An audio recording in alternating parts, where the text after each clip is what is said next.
പ്രാണനായി. രചന നിലാവിൻ്റെ കൂട്ടുകാരി. അവതരണം സാലിം കരുളായി. ഇത്ര എന്തോ ഉൽപ്പന്നത്തിൽ ഐസക്കിനെ വിളിക്കാൻ നിന്നെങ്കിലും ആപ്പച്ചൻ ഷുഗറും പ്രഷറും ഉള്ളതുകൊണ്ട് നേരത്തെ മരുന്ന് കഴിച്ചിട്ട് കിടന്നിട്ടുണ്ടാകുന്ന ഓർമ്മയിൽ വേണ്ടെന്ന് വെച്ചു. രാധു ഫ്രഷായിട്ട് ഇറങ്ങുമ്പോൾ കാണുന്നത് ഫോണും പിടിച്ച് കണ്ണും നിറച്ചിരിക്കുന്ന മിത്രയാണ്. എന്താടി, എന്താ പറ്റിയേ, എന്തിനൊക്കെ കരയുന്നത്? രാധു മിത്രയുടെ അടുത്തായി വന്നിരുന്ന ആദിയോട് ചോദിച്ചു. ഇച്ചായനെ വിളിച്ചിട്ട് കിട്ടുന്നില്ല. കണ്ണും നിറച്ച് വിരുമ്പിക്കൊണ്ട് പറയുന്ന മിത്രയെ രാധു പല്ല് കടിച്ച് നോക്കി. ഒരൊറ്റ അടി വെച്ച് തന്നാലുണ്ടല്ലോ, മനുഷ്യന് നല്ല ജീവനങ്ങ് പോയി. രാധു മിത്രയെ കൂർപ്പിച്ച് നോക്കിക്കൊണ്ട് പറഞ്ഞു. എനിക്ക് പേടിയാകുന്നു രാധു, കുറെ നേരമായി ഞാൻ വിളിച്ചു നോക്കുന്നു, കിട്ടുന്നില്ല. ഈച്ചാൻ ഒരിക്കലും ഫോൺ സ്വിച്ച് ഓഫ് ആക്കി വെക്കാറില്ല. എന്റെ മിത്രേ, അതിന് നീ എന്തെങ്കിലും പേടിക്കുന്നത്? ചിലപ്പോൾ ഫോൺ എന്തെങ്കിലും തകരാറ് വന്ന് ഓഫായതാകും, അല്ലെങ്കിൽ ചിലപ്പോൾ നിന്റെ ചായന് ഉറങ്ങിപ്പോയിട്ടുണ്ടാകും. രാധു ഓരോന്ന് പറഞ്ഞ് മിത്രയെ ആശ്വസിപ്പിച്ചു. അവളെയും കെട്ടിപ്പിടിച്ച് കിടന്നു. എടി, ഇനി ഉറക്കത്തിൽ നിന്റെ ഇച്ചായനാണെന്ന് കരുതി എന്നൊന്നും ചെയ്യരുതേ, എന്റെ വിവാഹമാണ് നാളെ. രാധു മിത്രയെ നോക്കി കുറുമ്പോടെ ചിരിച്ചുകൊണ്ട് പറഞ്ഞു. ദേ രാധു, മിണ്ടാതെ കിടന്നു, ഇല്ലെങ്കിൽ ഒരു ചാവട്ട് വെച്ച് തരുന്ന പറഞ്ഞില്ലെന്ന് വേണ്ട. എന്റെ പൊന്നോ, ഞാനൊന്നും പറയുന്നില്ലേ. മിത്ര പല്ല് കടിച്ച് പറഞ്ഞത് കേട്ട് രാധു അതും പറഞ്ഞ് മിത്രയെ ചുറ്റിപ്പിടിച്ച് കണ്ണുകളടച്ചു.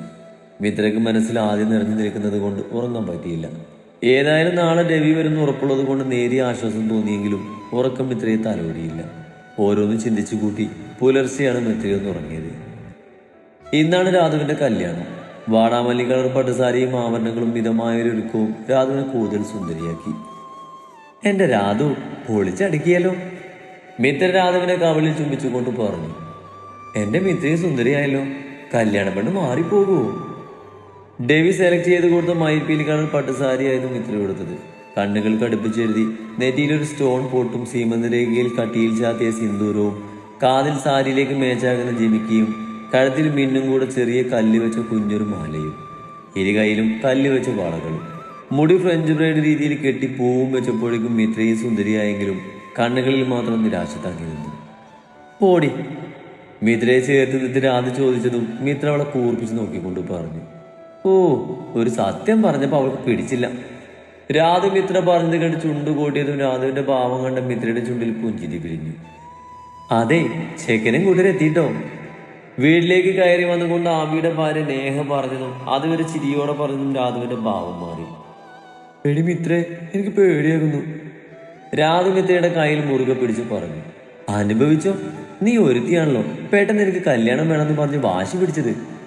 മിത്ര രാധുവിനോട് താങ്ങിക്കൊണ്ട് പറഞ്ഞു.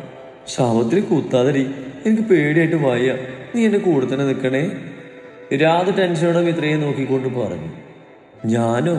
അതിനൊക്കെ നിന്റെ എഴുതിയും മറ്റും ഉണ്ടാവും. അവരുണ്ടായാലും എൻ്റെ ഒരു ധൈര്യത്തിന് എൻ്റെ കൂടെ നീ തന്നെ വേണം. രാധു മിത്രയെ വിടാതെ പിടിച്ചുകൊണ്ട് പറഞ്ഞു.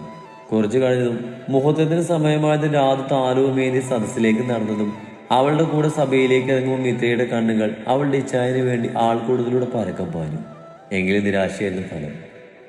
ഇതേസമയം മണ്ഡപത്തിലേക്ക് നടക്കുന്നതിനിടയിൽ രാധുവിന്റെ കണ്ണുകൾ മണ്ഡപത്തിൽ നിറച്ചിരിയോടെ നിൽക്കുന്ന സത്യയിലെത്തി നിന്നതും എന്തെന്നില്ലാത്ത വെപ്രാളവും പേടിയിൽ രാധുവിൽ പിടിമുറുക്കി. തലയുയർത്താതെ തന്നെ രാധു താലവുമായി മണ്ഡപം ചുറ്റി മണ്ഡപത്തിൽ വധുവിന്റെ സ്ഥാനത്ത് വന്നിരുന്നു. മണ്ഡപത്തിൽ നിൽക്കുമ്പോഴും മിത്രയുടെ കണ്ണുകൾ ഡേവിക്കായി ആൾക്കൂട്ടത്തിൽ ചുറ്റും പരതിക്കൊണ്ടിരുന്നു. നിരാശയുടെ ആൾക്കൂട്ടത്തിൽ നിന്ന് കണ്ണുകൾ പിൻവലിച്ച് രാധുവിനെ നോക്കിയതും അവളുടെ അടുത്തിരിക്കുന്ന ആളെ കണ്ട് മിത്രയുടെ ഉണ്ടക്കണ്ണുകൾ വികസിച്ചു. ഉള്ളിലെ ടെൻഷൻ അടക്കി നിർത്തി രാധു ഇരുന്നു. ഒരു നിമിഷം അവൾക്ക് ഒന്നും വേണ്ടിയിരുന്നില്ലെന്ന് തോന്നി. കഴുത്തിൽ താലി വീഴുമ്പോൾ മരണത്തിലൂടെയല്ലാതെ ഈ താലി തന്നിൽ നടത്തി മാറ്റരുത് എന്ന പ്രാർത്ഥനയായിരുന്നു അവൾക്ക്. ഏട്ടാ, ആ താലിയുടെ കഴുത്തിൽ നിന്ന് കൈയെടുക്കല്ലേ, എന്നിട്ട് രണ്ടുപേരും കൂടെ നോക്കിയേ. വളരെ പരിചിതമായ ശബ്ദം കേട്ടതും രാധ സംശയത്തിൽ മുഖമുയർത്തി നോക്കിയതും മുന്നിൽ ക്യാമറയെ പിടിച്ചു നിൽക്കുന്ന സൂര്യയെ കണ്ടതും രാധു ഞെട്ടി. പിന്നെ എന്തോർത്ത പോലെ തലചരിച്ച് തന്റെ വലതു ഭാഗത്തേക്ക് നോക്കിയതും തൻ്റെ അടുത്ത് ചിരിയോടെ ഇരിക്കുന്ന ആളെ കണ്ട് രാധ ഒന്നും വിശ്വസിക്കാനാവാതെ തറഞ്ഞിരുന്നു. അതെ എഴുതി, ഇങ്ങോട്ട് നോക്ക്. രാധുവിനെ നോക്കി കള്ളച്ചിരിയോടെ സത്യ പറഞ്ഞതും രാധ സത്യയെ നോക്കി. തന്നെ നോക്കി കള്ളച്ചിരിച്ചിരിക്കുന്ന സത്യയെ കണ്ട് രാധവനിൽ നിന്ന് മുഖം തിരിച്ച് തൻ്റെ അച്ഛനെയും അമ്മയെയും നോക്കിയതും അവരുടെ മുഖത്ത് നിറഞ്ഞ ചിരി കണ്ടതും രാധുവിന് മുഖവും മൂക്കും തുമ്പും ദേഷ്യം കൊണ്ട് ചുവന്നു. എന്താ ഭാര്യ, സർപ്രൈസ് ആയോ? ധ്യാന്റെ ചിരിയോടുള്ള ചോദ്യം കേട്ട് രാധു ദേഷ്യത്തിൽ അവനെ നോക്കി പല്ല് കടിച്ചു. എല്ലാവരും തന്നെ ഒരു കോമാളിയാക്കുകയായിരുന്നു ആലോചിച്ചതും രാധുവിന്റെ സങ്കടവും എല്ലാവരും മടങ്ങാതെ ദേഷ്യവും തോന്നി. രാധവിനെല്ലാതും വലിച്ചെറിഞ്ഞ് എണീറ്റ് പോകാൻ തോന്നി. രാധ എണീക്കാൻ ഒരുങ്ങുമ്പോഴാണ് അവളുടെ കയ്യിലൊരു പിടി വീണത്. അൻ്റാത താനിപ്പോൾ എണീറ്റ് പോയാ ഇവിടെ ഇത്രയും ആളുകളുടെ മുന്നിൽ നാണം കെടാൻ പോകുന്നത് തൻ്റെ പാരൻസ് തന്നെയാണ്. പതിയെ രാധവിന് മാത്രം കേൾക്കാവുന്ന ശബ്ദത്തിൽ പറഞ്ഞു. എത്രയൊക്കെയായാലും താൻ കാരണം തൻ്റെ വീട്ടുകാർ നാണം കെടുന്ന ആലോചിച്ചപ്പോൾ രാധ അവിടെ തന്നെ ഇരുന്നു. മനസ്സിലാ മനസ്സോടെ ബാക്കി ചടങ്ങുകൾക്ക് വിധിയായിരുന്നു. അതെ ഏട്ടതി ഒന്ന് ചിരിക്കുന്നേ.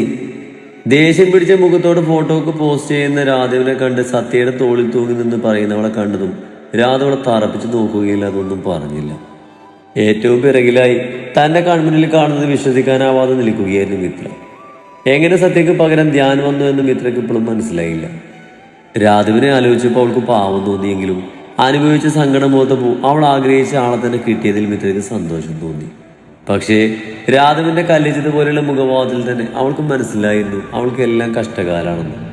രാധവിൻ്റെ സ്വഭാവം അത്ര വെടിപ്പായിട്ട് അറിയാവുന്നത് കൊണ്ട് തന്നെ അവൾ ഒരിക്കലും ഇവർ വെറുതെ വിടില്ലെന്ന കാര്യത്തിൽ മിത്രയ്ക്ക് അത്രയും ഉറപ്പായിരുന്നു.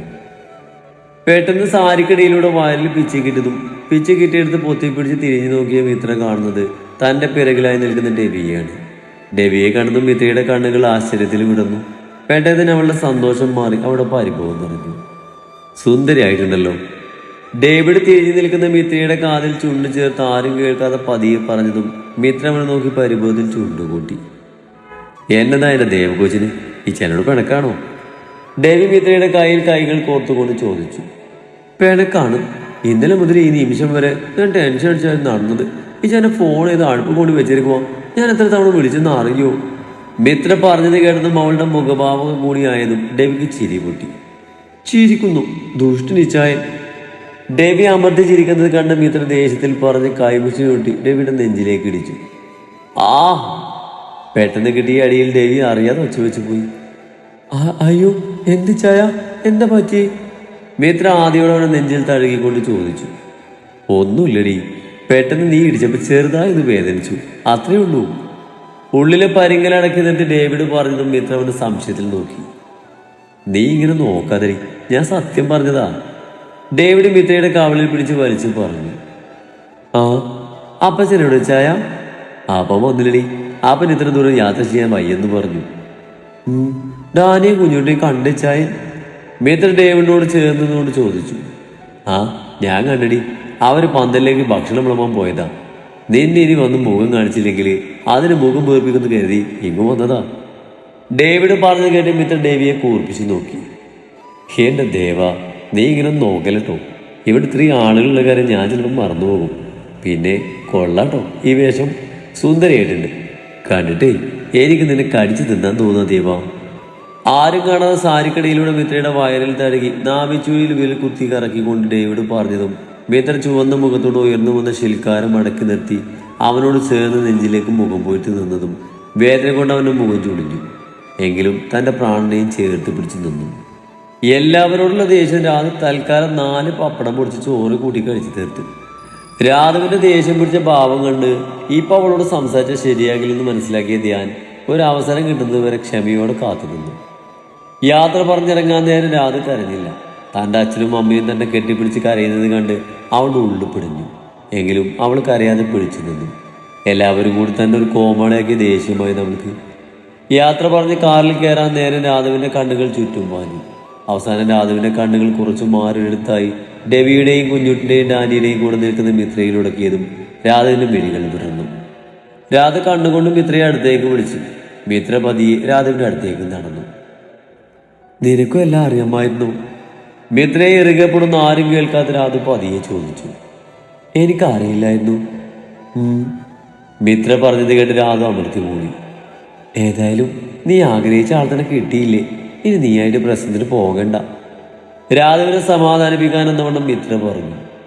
എന്തു വേണമെന്ന് ഞാൻ തീരുമാനിച്ചിട്ടുണ്ട്. ഇത്രയും ദിവസം ഞാൻ അനുഭവിച്ച വേദന അത് ഞാൻ മറക്കാം. എന്നാലും എന്നെ പറ്റിച്ചത് അത് മാത്രം എനിക്ക് ക്ഷമിക്കാനാകത്തില്ല. രാധ പറഞ്ഞത് കേട്ട് മിത്ര പിന്നെ അതിനെക്കുറിച്ചൊന്നും പറഞ്ഞില്ല. കാരണം അവളോട് ഇനി ഒന്നും പറഞ്ഞിട്ട് കാര്യമില്ലെന്ന് മിത്രയ്ക്ക് അറിയാമായിരുന്നു. ശരിയടി, കുറച്ച് ദിവസം കഴിഞ്ഞ് കാണാം. രാധ സങ്കടത്തോടെ മിത്രയുടെ കവിളിൽ ചുംബിച്ചുകൊണ്ട് പറഞ്ഞതും മിത്ര ശരിയെന്ന രീതിയിൽ തലയാടി തിരിച്ച് രാധവിന്റെ കവിളിൽ ചുണ്ടുകൾ ചേർത്തു. ആരോ ഗൃഹപ്രവേശത്തിനുള്ള ടൈം വൈകുന്നു എന്ന് പറഞ്ഞതും രാധ ഒരിക്കൽ കൂടി എല്ലാവരും യാത്ര പറഞ്ഞ് കാറിലേക്ക് കയറിയതും ധ്യാനും ദേവിയെയും അവൻ്റെ കൂടെ നിൽക്കുന്നവന്മാരെ നോക്കി കൈവീശി കാണിച്ച് കാറിലേക്ക് കയറി. പിന്നെ കാണാൻ ചേച്ചിയുടെ ഫ്രണ്ട് ഞങ്ങളോടൊക്കെ പിണക്കാൻ തോന്നും. മിണ്ടുന്നില്ല. ദിയ വന്ന് മിത്രയുടെ കൈ പിടിച്ചുകൊണ്ട് പറഞ്ഞു. നീയൊക്കെ ചെയ്തു വെച്ചത് നോക്കുമ്പോൾ അവൾ നിങ്ങളുടെ തലമുണ്ട് അടിച്ചു പൊട്ടിക്കാതെ നോക്കിക്കോ. മിത്ര ദിയയുടെ കവളിൽ പിടിച്ചുകൊണ്ട് പറഞ്ഞു. ഏയ് രാധേച്ചി പാവല്ലേ, അത്രയ്ക്ക് ഭീകരൊന്നുമല്ലല്ലോ. മിത്ര പറഞ്ഞത് കേട്ട് രാധ ചോദിച്ചു. ഇനി അവൾ നിങ്ങളുടെ കൂടെയല്ലേ, പതിയെ മനസ്സിലായിക്കോളും. മിത്ര പറഞ്ഞത് കേട്ട് ദിയ അവളെ വീഴിച്ചു നോക്കി. എന്നെ നോക്കി നിൽക്കാതെ ചെല്ല് ദിയ, ഇനി വൈകണ്ട. മിത്ര പറഞ്ഞത് കേട്ട് ദിയ ശരിയെന്ന രീതിയിൽ തലയായിട്ട് അവളോട് യാത്ര പറഞ്ഞ് കോടതി സീറ്റിലേക്ക് കയറിയിരുന്നു. സൂര്യയായിരുന്നു ഡ്രൈവ് ചെയ്തത്. കോടതി സീറ്റിൽ ദിയയും പിറകിലാണ് രാധുവും ധ്യാനും. രാധ കാറ് മുന്നോട്ടെടുക്കാൻ തുടങ്ങിയതും ഒന്നും സംസാരിക്കാൻ താല്പര്യമില്ലാത്ത പോലെ സീറ്റിലേക്ക് ചാരി കണ്ണടച്ചിരുന്നു. രാധ തങ്ങളെ മനഃപൂർവ്വം മാറ്റി നിർത്തുകയാണെന്ന് മനസ്സിലായത് കൊണ്ട് തന്നെ ധ്യാനോ ദിയയോ സൂര്യയോ ആരും അവളെ ബുദ്ധിമുട്ടിക്കാൻ പോയില്ല. 1 മണിക്കൂർ നേരത്തെ യാത്രയ്ക്ക് ശേഷം കാർ എവിടെയോ നിർത്തിയതറിഞ്ഞ് രാധ കണ്ണുകൾ തുറന്നു നോക്കി. വീടെത്തിയെന്ന് കണ്ടതും അവളൊന്ന് നിശ്വസിച്ച് കയ്യിലെ ടവൽ കൊണ്ട് മുഖമൊന്ന് അമർത്തി തുറച്ചു. വാ. ധ്യാനിറങ്ങി അവൾക്ക് ഇറങ്ങാൻ വേണ്ടി ഡോറ് പിടിച്ചു കൊടുത്തുകൊണ്ട് പറഞ്ഞതും രാധവന് മൈൻഡ് ചെയ്യാതെ മറുസൈഡിലെ ഡോറ് തുറന്ന് പുറത്തേക്ക് ഇറങ്ങി. രാധവന്റെ പ്രവൃത്തി കണ്ട് ധ്യാനം നിശ്വസിച്ച് മുന്നോട്ട് നോക്കിയതും തന്നെ ദയനീയതയോടെ നോക്കുന്ന ദിയയെയും സൂര്യയെയും നോക്കി ചിരിയോടെ കണ്ണ് ചിമ്മി കാണിച്ച് മുന്നോട്ട് നടന്നു. ആരതി ഒഴിഞ്ഞ് നിറച്ചിരിയോടെ ധ്യാനിന്റെ അമ്മ കയ്യിലെ വിളക്ക് രാധവന്റെ നേരെ നീട്ടിയതും വരുത്തി തീർത്ത ഒരു ചിരി അവർക്കായി നൽകി ആരെയും നോക്കാതെ രാധ വിളക്കും വാങ്ങി അവര് കാണിച്ചു കൊടുക്കുന്ന വഴിയിലൂടെ പൂജാമുറി ലക്ഷ്യം വെച്ച് നടന്നു. അവരുടെ കൂടിയായി ധ്യാനം. രാധ പൂജാമുറിയിലെത്തിയതും വിളക്ക് വെച്ചു. മനസ്സ് ശൂന്യമാണെങ്കിലും തൻ്റെ അടുത്ത് നിന്ന് പ്രാർത്ഥിക്കുന്നവരെ നോക്കി രാധ വെറുതെ കണ്ണിറക്കി അടച്ച് കൈകൾ കൂപ്പി നിന്നു.